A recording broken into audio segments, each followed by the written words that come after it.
हमारे शहर नंदुरबार के नौजवान और गयूर अवाम का जिस शख्स का बड़ा बेसब्री से इंतजार था, जिससे मेरी मुराद हैदराबाद के एमएलए जनाब माजिद हुसैन साहब को मैं बड़े ही अदब के साथ इस शेर के साथ दावत देता हूँ। शेर समाप्त फरमाए। हिम्मत चट्टान से है इरादे पहाड़ से, हिम्मत चट्टान से है इरादे पहाड़ से, लड़ना भी जानता है सियासी बिगाड़ से। है माजिद हुसैन वो शेर हैदराबाद का, विधानसभा भी काट जाती है जिसकी दहाड़ से। औज़ु बिल्लाहि मिनश शैतानिर रजीम, बिस्मिल्लाहिर रहमानिर रहीम। सहनशीं पे तशरीफ फरमा आली जनाब इज़्ज़त माब नासिर सिद्दीकी साहब, ज़मीर खादरी साहब, सैयद रफत साहब, सैयद फरत साहब, मेरे भाई जफर खान साहब, सुभान साहब, यहाँ के मजलिस इत्तेहाद मुस्लिमीन के उम्मीदवार बबलू भाई साहब, जिनकी वालिदा जमील भाई साहब के वालिदा यहाँ से हैं, आसिफ पिंजारी साहब, हाफिज अंसार साहब, जकरिया मलक साहब की वालिदा यहाँ से इंतखाब लड़ेगी। यहाँ पे बैठे हुए कौम के बुजुर्गों, मेरे नौजवान साथियों, बसे पर्दा बैठकर सुनने वाली मेरी इज्जतदार माँ और बहनों, अस्सलाम वालेकुम व रहमतुल्लाहि व बरकातुहू। आज का ये अजीम शान जलसा एक चुनावी सभा है और जब चुनाव आते हैं हर एक सियासी जमात आपके बीच में आती है, उनके नेता आपके बीच में आते हैं और अपनी बात आपके सामने रखते हैं ताकि आपकी जो ताकत, आपका वोट है वो उनके हक में इस्तेमाल हो सके। आज मजलिस इत्तेहादुल मुस्लिमीन का स्टेज यहाँ पे सजा है और हम आपके सामने बात करने आए हैं। मैं एक बात तो साफ तौर पे शुरुआत में ही कह दूं कि मजलिस इत्तेहादुल मुस्लिमीन का स्टेज वो स्टेज है जहां से जो बात होगी हक की बात होगी। हम वही बात करेंगे जो हम कर पाएंगे, हम वही बात आपके सामने और वादा वही करेंगे जो हम कर सकते हैं। हम दूसरी सियासी जमातों की तरह झूठे बात, झूठे वादे आकर स्टेजों पे ठहर कर आपके कदमों में चांद तारे लाएं या चांद आपके हथेली में रखने की बात हम नहीं करते, क्योंकि हमारा ईमान ये है कि जो हम वादा करते हैं एक मजलूम से और किसी को वादा कर कर अगर उससे कुछ लेते हैं तो उस वादे पे खरा उतरना पड़ेगा, नहीं तो उसका जवाब मौत के बाद भी हशर के मैदान में देना पड़ेगा।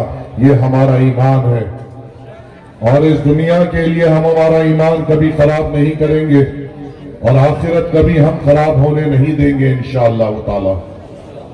मजलिस इत्तेहादुल मुस्लिमीन आपके सामने हमेशा सच्चाई रखती है, हक रखती है, वक्त और हालात रखती है और उसके बाद आपको फिक्र देती है कि अब आप फैसला लें। जब मजलिस इत्तेहादुल मुस्लिमीन आप जवान के सामने आकर सच बोलती है, हक बोलती है, सच्चाई रखती है, तो जो झूठ के सौदागर होते हैं, जो हमारी सफों से निकलते हैं, वो हम पर इल्जाम लगाते हैं। मजलिस इत्तेहादुल मुस्लिमीन जब मुल्क के हकायक आपके सामने रखते हैं और आपको ये कहते हैं कि मुल्क के हालात ऐसे हो रहे हैं और हमें एक प्लेटफॉर्म पर आकर मजबूत होना है, हमें अपने आप को ताकतवर करना है, तो दूसरे नानिहाल सेकुलर जमातों के कमजोर लोग आपके बीच में आकर आपको कहते हैं हमें ताकतवर क्यों होना है, हमें डरपोक हो रहना है और बीजेपी से हमेशा डरना है।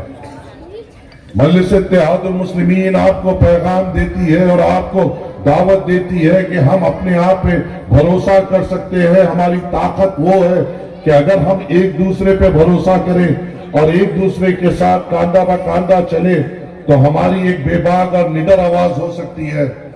तो दूसरी सियासी जमातों के लोग आपके कान में आके बोलते हैं बेबाक आवाज की क्या जरूरत, हम खामोश थे और खामोश रहेंगे और खामोश ही मर जाएंगे।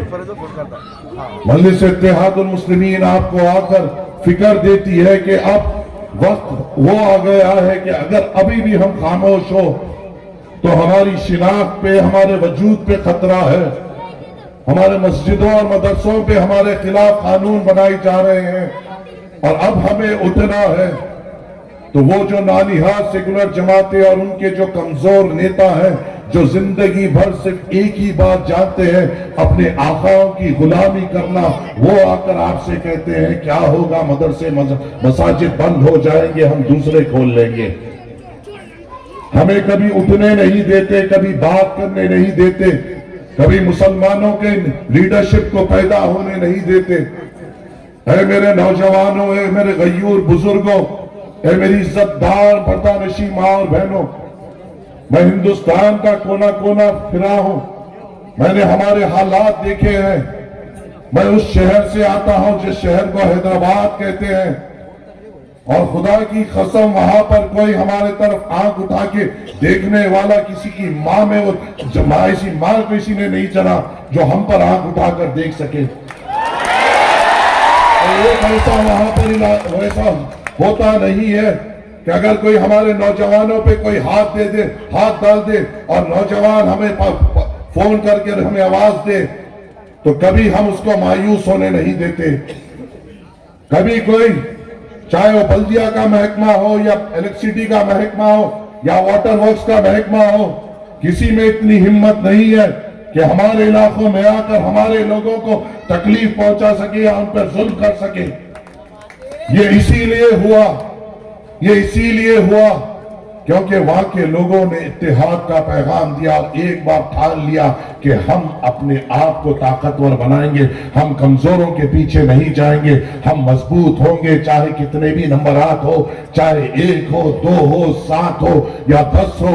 हम अब गुलामों को नहीं भेजेंगे, चुनेंगे तो शेरों को चुनेंगे, जो अगर हमारे ऊपर खतरा आए तो हमारे लिए लड़े, हमारे लिए सामने वाले की आंख पर चले जाए और हमारी हिफाजत कर सके। हमने अब तक क्या किया? हमने अब तक कौन से फैसले लिए? हमने अभी तक कौन सी अपने आप को ताकत दी? हमने कब आखिरी बार अपने आप के लिए सोचा? हमने कब आखिरी बार अपने नौजवानों के मुस्तकबिल को नजर में रखते हुए वोट डाला? हमने कब आखिरी बार हमारे बुजुर्गों के लिए अच्छे अस्पताल सरकारी बने, ये सोचते हुए कब आखिरी बार हमने वोट डाला? हमने कब अपने आप को, अपने महल्लोजात को अच्छा करने के लिए आखिरी बार कब वोट डाला? हमने हमेशा वोट डाला तो बीजेपी के डर में दूसरों को जिताने के लिए वोट डाला। जो आया हमें यह कहा कि तुम मुझे वोट दो, मैं बीजेपी को हराऊंगा, हम अपने आप को हारते हुए देखते हुए उसको जिता दिए सिर्फ बीजेपी को हराने के लिए। क्यों? क्या हमारे पास ताकत नहीं है इनका मुकाबला करने की? क्यों? क्या मेरा नौजवान बीजेपी के सामने छाता चौड़ा कर नहीं ठहर सकता? क्यों मेरा बुजुर्ग मेरे पीठ पे कांधा रखते हुए ये नहीं कह सकता कि बीजेपी की क्या हैसियत, आरएसएस की क्या हैसियत, विश्व हिंदू परिषद की क्या हैसियत? हम जब तक जिंदा है डरेंगे तो सिर्फ अल्लाह से डरेंगे। कोई और कौन होता है हमें डराने वाला? क्या हम ये जज्बा लेकर इस दुनिया में नहीं आए? क्या ये जज्बा हमारे लिए काफी नहीं इस दुनिया की छोटी जिंदगी को गुजारने के लिए? क्या ये जज्बा काफी नहीं अपने आप को एकजुट करते हुए ताकतवर बनाने के लिए? क्या हमें जरूरी है उसको जिताने के लिए जो ये कहता है बीजेपी को हराएंगे? क्या हुआ मेरे मुसलमानों, पिछली बार जिसको वोट दिए आज वो भाजपा की गोद में जाकर बैठा, जिसको आपने वोट देकर ताकतवर बनाया आज बीजेपी को मजबूत करने चले गया। क्या फायदा हुआ आपके वोट का? किसको वोट दिया? क्या हमारा मुस्तकबिल बना? अरे तुमने जब उसको वोट दिया 20 साल से उसको वोट देते आए, क्या हमारे महल्ले में आज भी हमारे महल्लों की मुस्तकबिल दूर है? आज भी हमारे महल्लों में नालियां बहती है, आज भी हमारा मुकद्दर गंदगी है, आज भी हमें डर के माहौल में रहना पड़ता है। तो किसको वोट दिया, क्यों वोट दिया और क्या वजह से वोट दिया? कोई तो ठहर कर बता दो मुझे। क्या बस कोई भी आकर ये बोल देगा कि भाजपा से डरो और हमको वोट दो, हम यही करते रहेंगे? सारे हिंदुस्तान में यही तो हो रहा है। यकीन मानिए, मैं सच कह रहा हूं, बहुत लोग यहाँ पर सोच रहे होंगे कि माजिद हुसैन को आज पकड़ेंगे भड़काऊ भाषण करते हुए। माजिद हुसैन भड़काऊ भाषण नहीं करता। माजिद हुसैन असदुद्दीन अवैसी साहब को अपना उस्ताद मानता है। माजिद हुसैन ने असदुद्दीन अवैसी साहब की जूतियों गन बैठकर अवाम की खिदमत को सीखा और अवाम के दर्द को अपने दिल में रखना अपने उस्ताद से सीखा। माजिद हुसैन वही बोलेगा जो हक है, जो उसकी आंखों ने देखा है हिंदुस्तान में, जो मैंने देखा है वो आपके सामने बयान करने आया हूं। अगर कोई इसको भड़काऊ भाषण लेता है, ले जो करता कर, किसी के पास नहीं जाता। आपको मालूम है हिंदुस्तान में मुसलमानों की हैसियत क्या है इन सेकुलर पार्टियों के सामने? मालूम है आपको मुसलमानों की हैसियत सेकुलर जमातें क्या सोचती है? उनको ये पता है मुसलमान के नौजवानों को रोजगार ना दो चलेगा, मुसलमानों के बुजुर्गों को अच्छे अस्पताल ना दो कोई बात नहीं, मुसलमान इलाकों में गंदगी हो रहने दो, मुसलमान इलाकों में रोड अच्छे ना हो कोई बात नहीं, मुसलमान इलाकों में मस्जिदों मदरसों के सामने नालियां बहती हो बहने दो। मुसलमान को ये कुछ देने की जरूरत नहीं। जब चुनाव आए मुसलमान के सामने जाओ, मोदी का नाम लो, मुसलमान खुद भाजपा से डरकर हमको वोट देगा, इनको क्या देने की जरूरत है? ये हैसियत और औकात सेकुलर पार्टियों की है हमारे लिए। ये सोच रखते हैं सेकुलर पार्टियां हमारे लिए। ये हमें सिर्फ आते हैं और भाजपा के नाम से डराते हैं। तो मेरा सवाल ये है मेरे नौजवानों, मेरे बुजुर्गों, मुझे यकीन है मेरी मां ने जो मुझे तरबियत दी वो हम हर किसी के माओ ने हमें वही तरबियत दी। मुझे यकीन है जो मेरे उस्तादों ने उलमा इकराम ने मुझे जो तरबियत दी, हम हर किसी को इस मजमे में सबको यही तरबियत मिली। तरबियत ये मिली कि जब तक इस दुनिया में रहो, जब तक सांस लो, जब तक चलते फिरते रहो, मौत तक सिर्फ डरो तो अल्लाह से डरो, झुको तो अल्लाह से डरो। ये कौन कमजोर आ रहे हैं जो हमें भाजपा के नाम से डरा रहे हैं, और हम उनके नाम से क्यों डर रहे हैं? जब हमें हुक्म ये मिला है कि जब तक जिंदा है डरना सिर्फ अल्लाह से है, झुकना सिर्फ अल्लाह के सामने, तो हम दूसरों से डरे क्यों? दूसरों के सामने झुके क्यों? अरे हमारे सामने तरक्कियात की बात की जाती है, अल्लाह के फजल करम से आपका ये नाचीज जो आपने आज इतनी बड़ी इज्जत से नवाजा है, इतने सारे लोग बड़े मजमे में अदना से सिपाही को सुनने आए हैं। हैदराबाद का मैं मेयर था, हमारा उस वक्त में जब मुझे 3 साल हैदराबाद शहर की जिम्मेदारी मिली थी, हमने हैदराबाद शहर में 150 से ज्यादा फूड सेंटर्स खोले थे, जहां पर अलग अलग चौरस्तों पे हैदराबाद जैसे बड़े शहर में हमने फूड सेंटर्स लगाए थे, जहां दोपहर का खाना पेट भरकर गरीबों को 5 रुपए में हमने फराहम किया। जो वक्त में 5 रुपए में चाय नहीं आती थी, हमने ये सोचा कि जब अल्लाह ताला ने हम पर जिम्मेदारी दी, हम गरीब का पेट भरेंगे। ये मजलिस इत्तेहादुल मुस्लिमीन है। मजलिस इत्तेहादुल मुस्लिमीन का हर एक कारपोरेटर हर जगह करोड़ों रुपए के तरक्कियाती काम करता है, क्योंकि हमारा एक ही एजेंडा है, हम आपके सामने झूठे वादे, झूठी आस या झूठी बात नहीं करते, हम काम करते हैं, काम की बुनियाद पर आपके सामने अपनी कारकर्दगी रखते हैं और कारकर्दगी की बुनियाद पे आपसे वोट मांगते हैं। आज तक आपने कभी मजलिस इत्तेहादुल मुस्लिमीन को यहां से कामयाब नहीं किया। इस बार हमारे यहाँ पे नौजवान है, अगर आपकी दुआ रही, आपका साथ रहे, ये कामयाब होंगे तो आपकी नुमाइंदगी करेंगे, हर इलाके की तरक्याती की जिम्मेदारी ये लेंगे, चाहे ये जहां से जीते वो इनकी जिम्मेदारी होगी, जहां से नहीं जीते वहां से भी अगर आवाज आएगी ये दौड़ते हुए जाएंगे और वहां की भी नुमाइंदगी करते हुए बैरिस्टर सौद्दीन अवैसी साहब का नाम रोशन करेंगे इंशाअल्लाह ताला।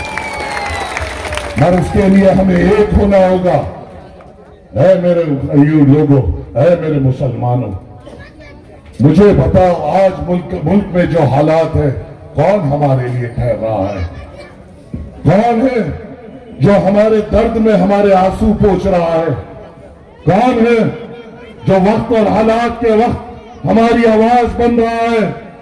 ऐ मेरे गयूर लोगों, मैं आपसे ये नहीं कहता कि आप आंख बनकर मजलिस इत्तेहादुल मुस्लिमीन को वोट दें। मैं आपसे ये नहीं कहता कि मेरी बातें सुनकर आप मजलिस इत्तेहादुल मुस्लिमीन को वोट दें। आप वोट उसको दें जिसकी गवाही आपकी आंख देती है, जिसको आपके लिए ठहर कर बात करते हुए आपकी आंखों ने देखा है, जिसको आपके लिए लड़ते हुए आपकी आंख गवाही देती है। बताओ, क्या हमारे लिए उठकर उस ऐवान पार्लियामेंट में ठहर कर लड़ने वाला क्या एक ही शख्स नहीं जिसका नाम बैरिस्टर सौद्दीन अवैसी है? कोई और है क्या मेरे लोगों? कोई और है जो हमारे लिए बात करता है? शरीयत में बदाखिलत की गई। शरीयत क्या है नौजवानों? बड़ी जोर शोर से हम जज्बे से आते हैं। तुम्हें पता है शरीयत क्या है?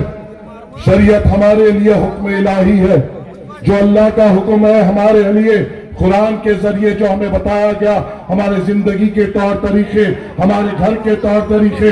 हमारे घर में अगर बंटवारा हो तो इस्लामी तरीका क्या होगा? घर में अगर निकाह हो, निकाह का तरीका क्या होगा? घर में अगर खुला हो, खुला का तरीका क्या होगा?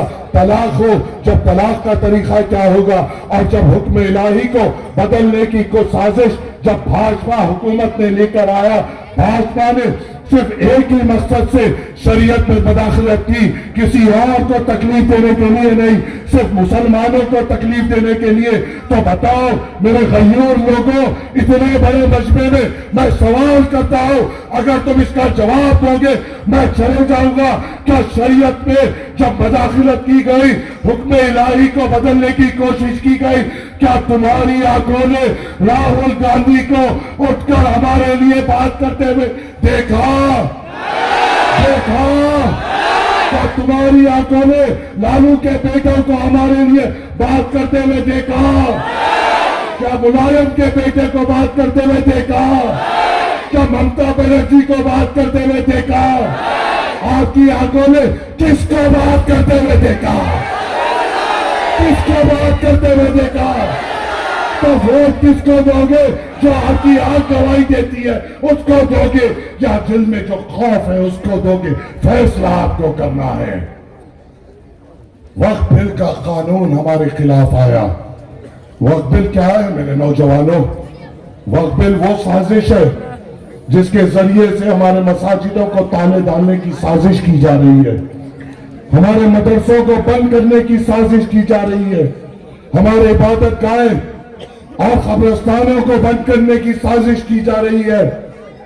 वक्फ बिल का कानून आया, आपकी आंखों ने क्या किसी लानिहात सेकुलर जमातों को उठकर मेरे सवाल का जवाब फिर से दे देना? इतने बड़े मजमे में बात कर रहा हूं और सोच समझ के बात कर रहा हूं। जब वक्फ बिल जो हमारे मसाजिद, मदरसों और कब्रिस्तानों के खिलाफ था, क्या आपकी आंखों ने राहुल गांधी को उस बिल को फाड़ते हुए देखा? क्या आपकी आंखों ने शरद पवार या उसकी बेटी को उस बिल को फाड़ते हुए देखा?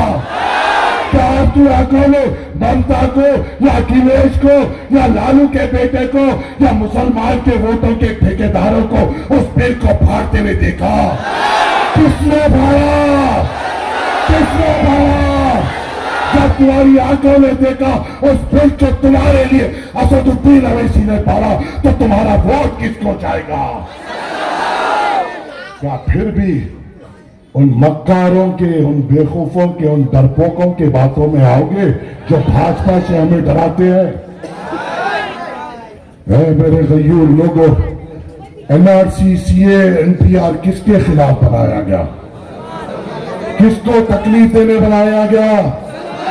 किसकी शहरियत को नुकसान पहुंचाने बनाया गया? क्या तुम्हारी आंखों ने सोनिया गांधी के बेटे या बेटी को उस पर बात करते हुए देखा?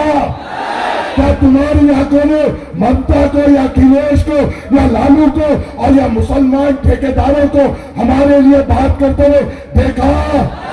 एनआरसी, सीए, एनपीआर का बिल किसने भरा? किसने भरा?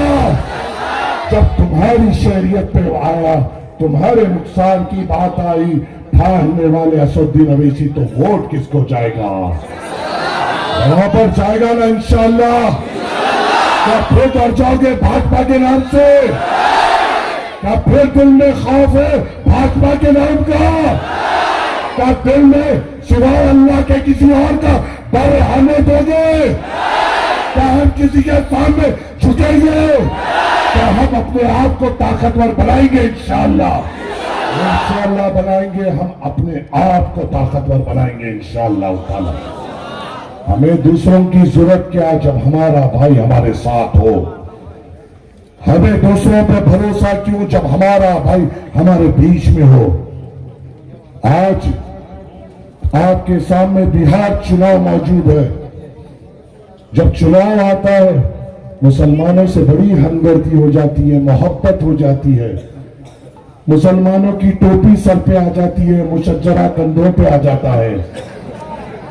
चुनाव से पहले जब रमजान आता है, रोजेदार कहां की दिन भर 3 टाइम खाकर आकर रोजेदार से बुरी सूरत बनाकर हमारे बीच में बैठा जाता है।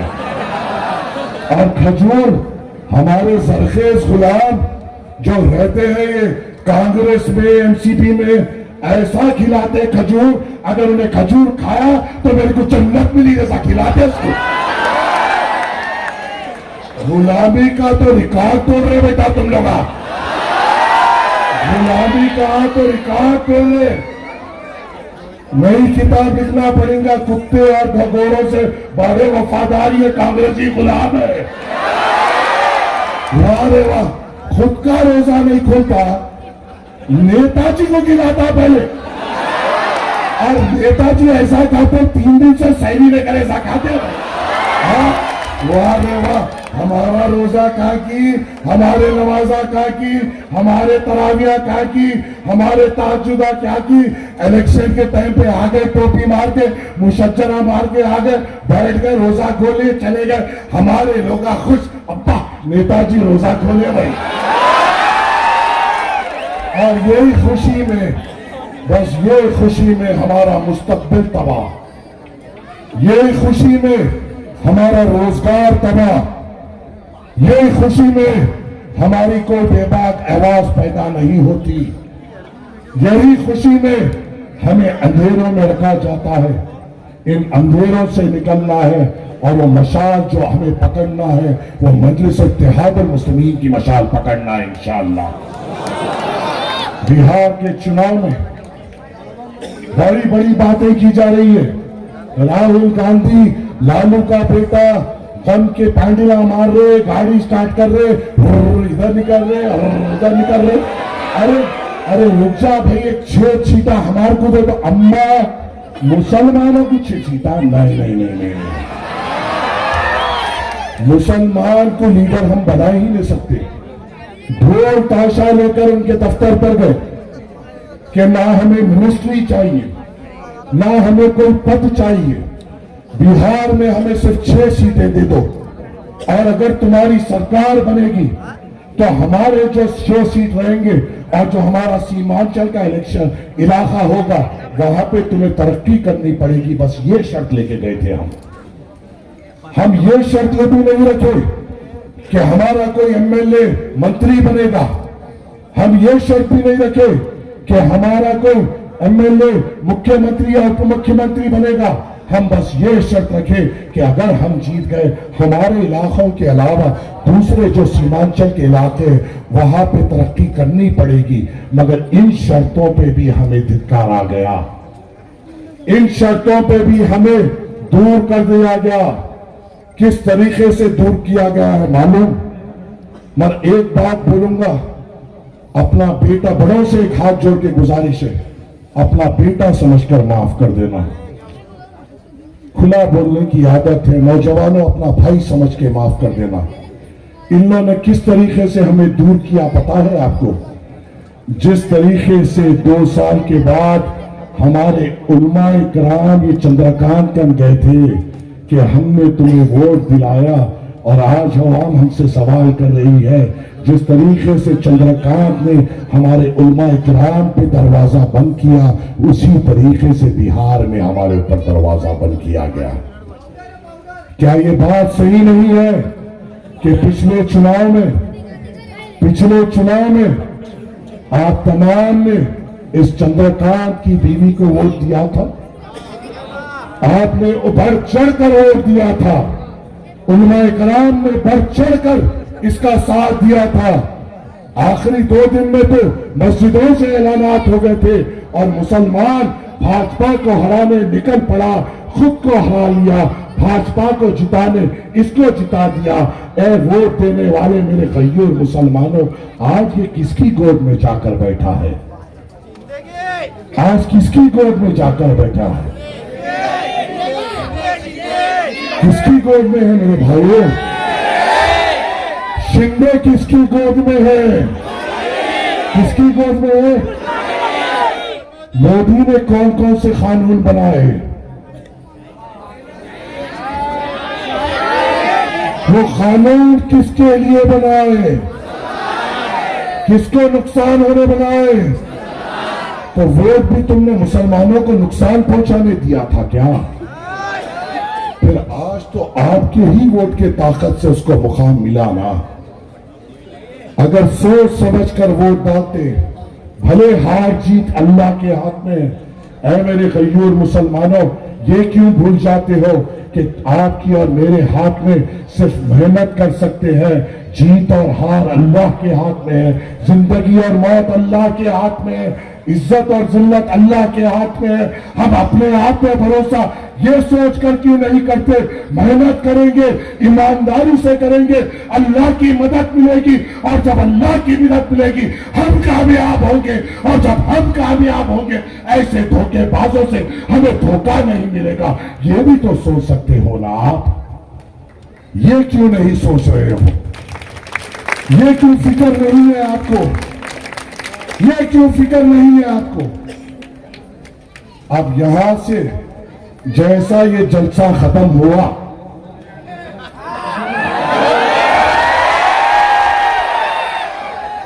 भाई गलत तो नहीं बोलूंगा, खजूरा निकलेंगे, खजूरा। नेताजी को खजूर खिलाने वाले खजूरा निकलेंगे। अरे ये असली रोजेदार का खजूर है, ये था। इसको बोलना तू, तेरा खजूर तेरा नेता है, हमारा खजूर, हमारा घर का खजूर, हमारे जेब का खजूर, हमारे हलाल पैसों का खजूर, हमारी अल्लाह की इबादत हम अपने आप का खुद देख लेंगे, तुम्हारे लोगों की जरूरत नहीं। बोलेंगे ना इंशाअल्लाह?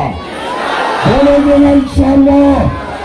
बोलेंगे ना इंशाअल्लाह? क्या मजलिस को यहाँ से कामयाब करेंगे इंशाअल्लाह? क्या सोची रईसी साहब को ताकत देंगे इंशाअल्लाह? क्या जमात को मजबूत करेंगे इंशाअल्लाह? वादा है आप लोगों का? वादा है? वादा है? तो इस नारे के साथ इस वादे को जोड़ो और बैठ कर नहीं, उठकर सब उठकर दिल से दिल चुराकर नारे में काटो। ऐसा नारा दो कि चंद्रमुखी वोट होगा, चंद्रकांत चंद्रमुखी को घर भेजना है। भेजेंगे ना चंद्रमुखी को? चंद्रमुखी को चांद ग्रहण कराना है इंशाअल्लाह। कराएंगे ना? तो नारा लगाओ, नारे तकबीर, नारे तकबीर, नारे तकबीर। मजलिस इत्तेहाद मुस्लिमीन, मजलिस इत्तेहाद मुस्लिमीन, असद नवासी, हमारा पार्टी, अपनी पार्टी, अपना वोट, इंशाअल्लाह इंशाअल्लाह। उम्मीद से, तवक्को से आपसे इजाजत चाह रहा हूं और यहां से निकलने ही असदुद्दीन अवैसी साहब को फोन पे बता रहा हूं, मुझे यकीन है नंदुरबाग की आवाम पर कि इंशाअल्लाह ये लोग अपनी दुआओं से हमें कामयाब करेंगे इंशाअल्लाह। बुजुर्गों, बस आखिरी में आपसे हाथ जोड़कर दरख्वास्त कर रहा हूं, हमें आपकी हिम्मतों की जरूरत है। ये बड़ा लंबा रास्ता है, मुश्किल रास्ता है, इस क़यादत को ठहराना आसान नहीं, हमें आपकी हिम्मतों की जरूरत रहेगी। मेरे बुजुर्गों, हमारी हिम्मत बनिए। नौजवानों, मैं तुमसे हाथ जोड़कर गुजारिश कर रहा हूं, ये रास्ता आसान नहीं है, हम पूछे नहीं, साथ चलेंगे। घर घर जाकर पतंग छाप के निशान को आम करो और असदुद्दीन अवैसी साहब का पैगाम आम करो। ऐ मेरी इज्जतदार माँ और बहनों, ऐ मेरी इज्जतदार माँ और बहनों, जो मेरी बात सुन रही है और जो नहीं सुन रही है, आप मेरी मां तक ये पैगाम पहुंचा देना कि बेशक मैं तुम्हारी कोख से पैदा हुआ या तुम्हारे घर में पैदा हुआ बेटा नहीं हूं, मगर मैं तुम्हारे कलमा ला इलाहा इल्लल्लाह मुहम्मद रसूलुल्लाह जुड़े हुआ बेटा हूं मैं। जब आप मेरी माओ से दरख्वास्त कर देना कि जब वो नमाज पढ़े और उस मुसल्ले में अपने बेटे के लिए, अपने घर के लिए, अपने घर गृहस्थी के लिए दुआ करे, थोड़ा वक्त निकाल कर ये भी दुआ कर दे कि अल्लाह असदुद्दीन अवैसी साहब को कामयाब कर दे। अल्लाह मजलिस के लिए जो लोग भी मेहनत कर रहे हैं, अल्लाह उनका रास्ता आसान फरमा दे। अल्लाह हमें एक कर दे, अल्लाह हमें भटकने से बचा दे, अल्लाह हमें एक दूसरे के लिए, एक दूसरे के आंसू को देखते हुए गमज़दा होने वाला बना दे, एक दूसरे की खुशी में बेइंतहा खुशी होने वाला बना दे, हमें कलमे की बुनियाद पे एक कर दे और ताकतवर बना दे इंशाअल्लाह। इजाजत है भी, कामयाब है, कामयाब है, कामयाब है। बस यही उम्मीद से आपसे इजाजत लूंगा। शुक्रिया। अस्सलाम वालेकुम व रहमतुल्लाहि व बरकातुहू।